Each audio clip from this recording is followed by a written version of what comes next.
एक बार देख लीजिए, एक बार देख लीजिए, दीवाना बना दीजिए, एक बार देख लीजिए।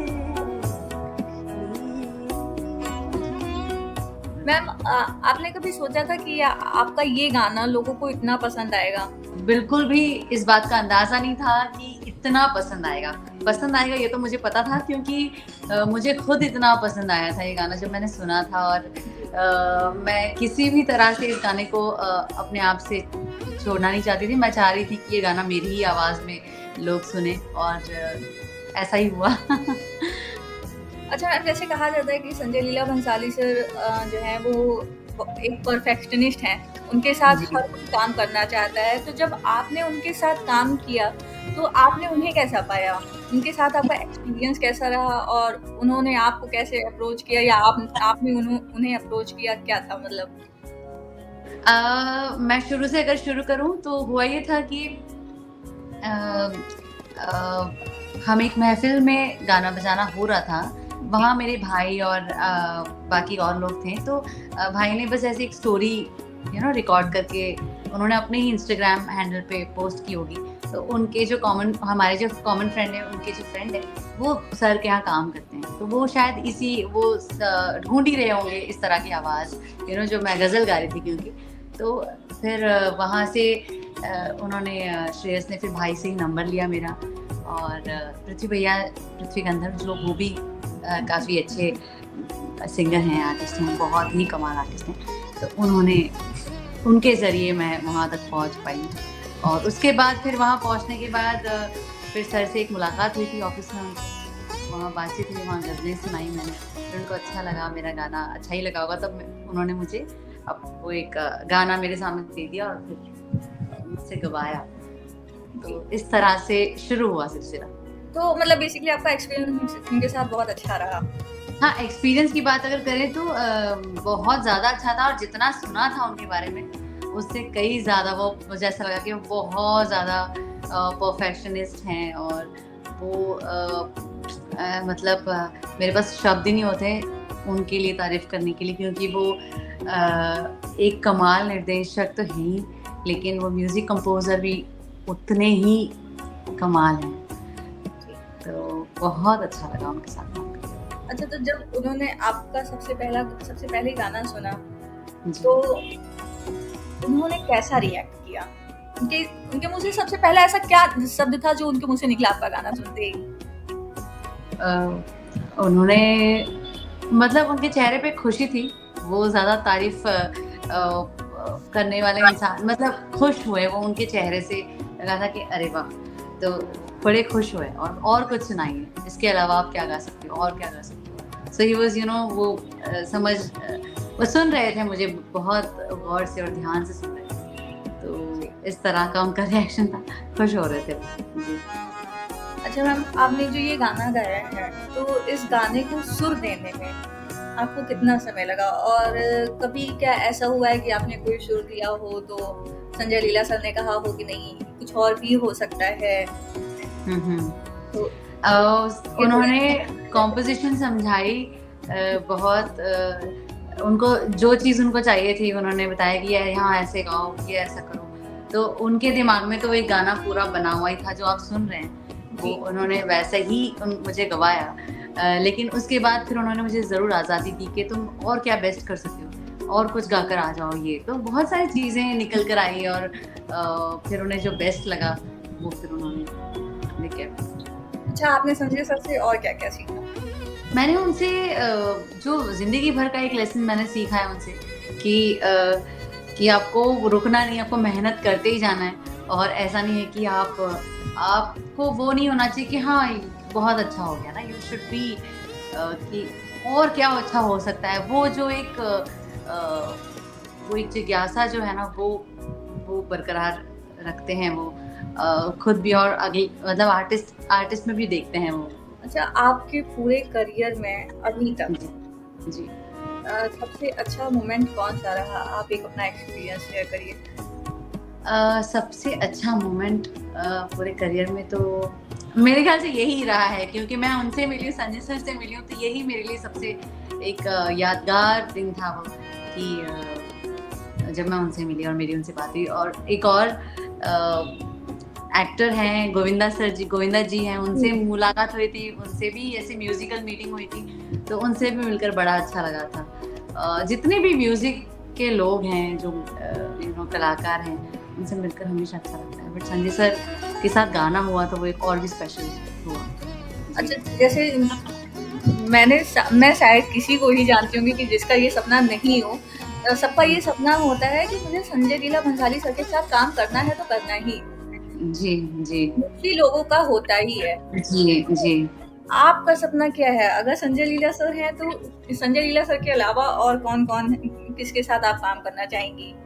जी, हाँ, तो शुरू करें तो मेरा एक सपना तो पूरा ऑलमोस्ट मतलब हो ही गया है कि मैंने उनके लिए गाना गाया, तो मेरा this was like a dream and it came true and I am really grateful. और उसके अलावा मैं रहमान साहब के लिए गाना चाहूँगी, विशाल भारद्वाज जी के लिए गाना चाहूँगी। तो विशाल शेखर, बहुत सारे म्यूज़िक डायरेक्टर्स हैं, सलीम सुलेमान जी, जिनके लिए मैं काम करना चाहूँगी। तो इस तरह से अजय अतुल जी हैं। क्योंकि रहमान साहब के साथ कोलैबोरेशन हुआ है, लेकिन उनके फ़िल्मों के लिए गाना मैंने नहीं गाया। अच्छा। वो उसका एक इंतज़ार है। जी। मैम, हम एक शायद आपका इंटरव्यू सुन रहे थे या कुछ और था कि मैंने सुना था कि जो म्यूजिक कंपोजर होते हैं उनको पे नहीं किया जाता है बॉलीवुड इंडस्ट्री में। जी। तो क्या मतलब ये कितना सच है इसमें? नहीं, ये तो मैंने, क्योंकि वो सवाल इस तरह का था कि आपको क्या लगता है कि लाइव जो प्रोग्राम कॉन्सर्ट्स होते हैं, उसके कंपैरिजन में यहाँ पे पैसे कितने मिलते हैं, रिकॉर्डिंग में ज़्यादा मिलते हैं, कम मिलते हैं? उस प्रश्न का जवाब ये था, उत्तर ये था कि मैंने बताया था कि कंपैरेटिवली यहाँ कम मिलते हैं। लेकिन उसी के साथ-साथ अगर रिकॉर्डिंग में आपको पैसे कम ज़्यादा की बात ही नहीं होती, वो बहुत बड़ी चीज़ होती है, क्योंकि फ़िल्म का गाना होता है। मैंने वहाँ भी यही बताया था कि एक फ़िल्म का गाना गाना एक बहुत बड़ी चीज़ होती है। फिर वहाँ पैसे मिलते ज़रूर हैं, ऐसा नहीं कि नहीं मिलते हैं। लेकिन आपको लाइव शोज़ में आप ज़्यादा, और उसी से तो लाइव शोज़ आपके होते हैं। जी, जी, वहाँ से आप फिर पैसे, हाँ, कमर्शियल एक अलग दुनिया है।